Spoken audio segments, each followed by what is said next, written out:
Happy Tuesday po sa ating lahat. Ako si Benison Estareja. Sa ngayon po, nalusaw na yung low pressure area na dating si Tropical Depression Luis. As of 2 in the afternoon po yan. However, yung panibagong low pressure area na ating monitor simula po kaninang umaga ay tumaas pa ang tsansa bilang maging isang bagyo. As of 3 in the afternoon ay huling namataan ng LPA, 180 kilometers po sa kanluran ng Bacnotan, La Union na dito po sa may West Philippine Sea. At base sa latest analysis ng Pag-asa, mataas ang tsansa na within the next 24 hours ay ma-develop ito bilang isang mahina bagyo or tropical depression. Kung sakasakali po by tomorrow bagyo na ito, papangalanan natin na bagyong Maymay o yung 13th na bagyo ngayong 2026 at pangalawa na agad po for the month of August. Nakikita natin simula po bukas kung saan mataas ngayon tsansa niya na isang bagyo na po ito ay kikilos ito ng mabagal, pasilangan or moving back towards dito sa may Ilocos region. Maaaring magkaroon muli ng interaction sa kalupaan kung saan tataas muli ang tsansa na ito. Low pressure area na lamang from being a tropical depression hanggang sa malusaw na habang unti-unting lumalapit yung mga cloud clusters or kumpul ng ulap papunta doon kay Typhoon Dolphin. Speaking of Typhoon Dolphin, as of 3 in the afternoon, patuloy ang paglapit niya dito sa ating Philippine Area of Responsibility. Nasa layong 2,095 kilometers, hilagang silangan ng extreme northern Luzon, taglay ang hangin na 155 kilometers per hour, malapit sa kanyang mata, may pagbugso hanggang 190 kilometers per hour, at kumikilos pakanluran at 20 kph. Kung mapapanatili po yung kanyang pagkilos na pakanluran, maliit yung tsansa na siya ipapasok pa ng ating area of responsibility. Pero hindi pa rin natin ito nirule out dahil sa mga tsansa po na posibleng sumubsob pa ito. Depende po sa lakas ng high pressure area doon sa may North Pacific Ocean. Nonetheless, kung ito man po ipapasok o hindi ng ating PAR, ay makikita natin na magkakaroon ng enhancement or pag-iibayo po ng southwest monsoon simula po yan sa Thursday dito sa malaking bahagi po ng Luzon and Western Visayas. Apart pa yan doon sa nararanasan natin na southwest monsoon sa ngayon dito sa may Southern Luzon and Western Visayas. Habang dito sa may Northern and Central Luzon, yung mga pag-ulan na naramdaman natin, yan po ay dahil doon sa low pressure area dito sa may West Philippine Sea. For Metro Manila, southwest monsoon po ang dahilan ng mga pag-uulan. Within the next 24 hours, kapansin-pansin na karamihan pa rin ng malalakas na ulan ay nagmumula po or manggagaling dito sa may western section. Yan po ay dahil dun sa low pressure area na potential na maging tropical depression Maymay.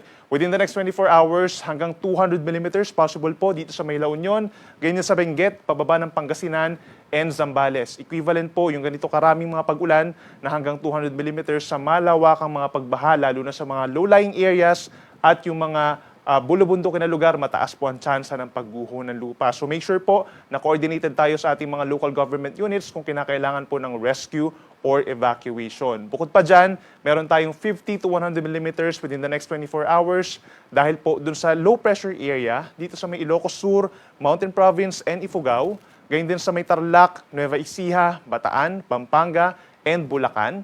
Habang for Metro Manila, southwest monsoon po yan, gayon din sa may Rizal, pababa ng Cavite, Batangas, and Occidental Mindoro, significant din po yung mararamdaman na ulan sa susunod na 24 oras or hanggang bukas ng hapon. Yung lahat ng nabanggit ko ng mga probinsya, mataas po ang tsansa na magtataas tayo ng mga rainfall advisories and heavy rainfall warnings na minsan umaabot pa po yan ng orange and red rainfall warnings. So laging tumutok din po sa ating mga babala, mataas ang tsansa, inuulit natin, ng mga pagbaha, pag-apaw ng mga ilog at pagguho ng lupa. Sa natitirang bahagi po ng Northern and Central Luzon, asahan din po ang makulimlim na panahon. Yan po epekto ng low pressure area. And for the rest of Calabarzon, yung mga hindi natin nabanggit like Laguna, Quezon, dito rin sa natitirang bahagi ng Mimaropa, cloudy skies din po within the next 24 hours. At bukas, aasahan po yung mga light to moderate with at times heavy rains, lalo na sa bandang hapon hanggang gabi. Dito naman sa may Bicol region, by tomorrow, August 5, asahan pa rin ang bahagyang maulap at minsan maulap na kalangitan, sasamahan din ng mataas na tsansa ng mga pag-ulan pagsapit po ng hapon hanggang gabi, lalo na dito sa may western sections po ng Camarines Sur, Albay, Sorsogon at Masbate. Temperatura natin bukas for Metro Manila, 25 to 30 degrees Celsius, habang malamig dito sa may Baguio City from 17 to 20 degrees Celsius. Sa ating mga kababayan po sa Palawan, fair weather conditions, lalo na po sa may central and southern portion. Minsan kumukulimlim ang panahon dito sa may Calamian Group of Islands sa may northern Palawan at mataas ang tsansa ng ulan by tomorrow dito sa may western Visayas, lalo na sa may Antique, Iloilo, and Guimaras. Sasamahan po yung mga light to moderate with at times heavy rains lalo na simula sa hapon. Habang ang natitirang bahagi po ng Visayas, Magpapakita pa naman po ang haring araw by tomorrow at sasamahan lamang ng minsang makulimlim na panahon pagsapit ng hapon hanggang gabi at meron din tsansa ng mga pulupulong pag-ulan or mga localized thunderstorms. Temperature natin sa may Puerto Princesa and Cebu from 25 to 32 degrees by tomorrow. At sa ating mga kababayan po for Mindanao, kagaya po ngayong araw, maaraw sa maraming lugar po dito sa Mindanao sa umaga hanggang early afternoon. And then pagsapit po ng hapon hanggang gabi, nandyan muli yung mga cloudy skies na sinasamahan din ng mga saglit na mga ulan, usually mga 1 to 2 hours lamang po ito, at walang kinalaman sa anumang low pressure area or bagyo na ating minomonitor. So for Zamboanga City, pinakamainit po bukas hanggang 34 degrees Celsius, maging sa ilang lugar, kagaya po ng Gensan, Butuan, Cagayan de Oro City, posible rin po ang 32 hanggang 33 degrees na maximum temperature sa tanghali.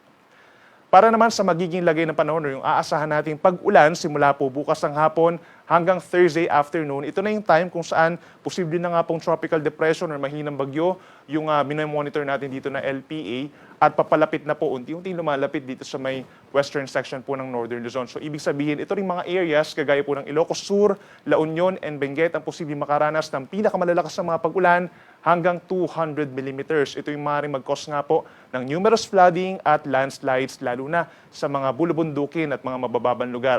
Mabababang lugar for flooding and landslides naman sa mga bulubundukin na lugar. Pang-asahan din po natin dahil doon sa potential na disturbance or potential na bagyo, may possible din po na 50 to 100 millimeters dito sa may Abra, Mountain Province, Ifugao, and Nueva Vizcaya. Habang dito naman sa may Central and Southern Luzon, gayon din ng Western Visayas, may chance rin po ng mga pag-ulan. Yan ay dulot na ng southwest monsoon. So tumataas na po yung habagat natin, pinakamaapektuhan ng habagat simula po bukas ng hapon itong Occidental Mindoro hanggang 200 millimeters. Habang meron naman tayong 50 to 100 millimeters sa dami ng ulan, dito po sa may Zambales, Tarlac, Nueva Ecija, Pampanga, Bataan, pababa po ng Cavite, Batangas at Antique. Ito nga, pagkakaiba po ng ating mga levels, yung 50 to 100 millimeters, mahalaga po malaman natin na yung nature ng mga ulan ng ganitong 50 to 100 millimeters, more on light to moderate with a times heavy rain. So hindi po siya tuloy-tuloy at yung reaksyon sa bawat probinsya nung ganito karaming ulan ay iba-iba rin po. So make sure po na coordinated nga tayo sa ating local government units, lalo na sa mga DRR offices natin kung kinakailangan po natin ng evacuation. Samantala po sa darating na Thursday, bukod pa dito sa mga nabanggit natin na lugar, mataas din po ang tsansa ng mga pag-ulan, mga light to moderate rains sa natitirang bahagi po ng Cordillera Region, rest of Cagayan Valley, ganyan din ng Ilocos Norte. Yan ay dulot ng low pressure area or potential na bagyo. Habang for Metro Manila, ganyan din ang natitirang bahagi po ng Central Luzon, rest of Calabarzon, rest of Mimaropa, and rest of Western Visayas, meron din aasahan pa rin po ng mga pag-ulan. So make sure po na meron pa rin baong po na payong, kapote, or boots kung kayo po ay lalabas ng bahay para sa inyong trabaho or eskwelahan dahil magiging maulan pa rin naman po. No? Habang dito sa may Kabikulan, mga hindi natin nabanggit na lugar dito sa Visayas and Mindanao, fair weather conditions pa rin po pagsapit ng Huwebes. At sa darating naman po na Friday, ito yung time kung saan posibleng nalusaw na itong minomonitor natin na weather disturbance at tanging southwest monsoon na lamang or hanging habagat ang nakakaapekto sa malaking bahagi ng Luzon and Visayas. And please take note, yung southwest monsoon na ito ay posibleng ini-enhance na or pinapalakas na nitong si Typhoon Dolphin doon sa may Northern Pacific Ocean. So pagsapit po ng Friday, posibleng 50 to 100 millimeters sa dami ng ulan sa may Ilocos Sur, La Union, Benguet, pababa po ng Pangasinan, Zambales, Bataan, Occidental Mindoro at Antique. Mataas pa rin ang banta ng mga pagbaha at pagguho ng lupa. Habang pagsapit naman po ng Friday, ang Metro Manila magiging maulan pa rin po. Ganyan din na natitirang bahagi ng Northern Luzon, natitirang bahagi ng Central Luzon at buong Calabarzon, maulap pa rin at may chance pa rin po ng mga light to moderate rains. In general, yan po ay dahil pa rin sa hanging habagat. Habang yung mga hindi pa rin natin nabanggit na lugar, partly cloudy to cloudy skies at may chance pa rin po ng mga isolated na ulan or thunderstorms. Please take note, yung ating hanging habagat posible magtagal hanggang sa weekend. Para naman po sa lagay ng ating karagatan, mananatiling maalon pa rin po sa malaking baybayin ng Northern and Central Luzon. And eventually po, pati yung mga kababayan po natin dito sa may Southern Luzon, magiging maalon na rin po starting tomorrow. Nasa 1 hanggang 2 metro ang taas ng mga pag-alon at posibleng umakyat pa yan hanggang 3 meters kapag meron tayong mga thunderstorms. Habang sa may Visayas, Mindanao, dito rin sa may Southern Palawan, nasa kalahati hanggang 1 metro pa ang taas ng mga pag-alon. Pero kapag meron tayong mga malalakas na mga pag-ulan, at malakas na hangin, posible rin tumaas yung alon hanggang 2.5 metro. Sa mga nagtatanong, kailan ba posible magkaroon ng gale warning? Yan po ay una, kapag meron tayong malakas po na bagyo dito sa may West Philippine Sea. But given na tropical depression ito at signal number 1, depende pa rin po dun sa itataas na suspensions ng ating mga local coast guards. Kung nakikita nila na delikado yung mga pag-alon dito sa may parting Ilocos region, sa may Zambales, and then dito rin sa may parting extreme northern Luzon, posible silang magtaas ng sea travel suspensions. Pero yung gale warning, most likely, pagsapit po ng Friday hanggang sa weekend, maalon na karagatan na po na hanggang 4.5 meters ang posible sa malaking baybayin ng northern and central Luzon.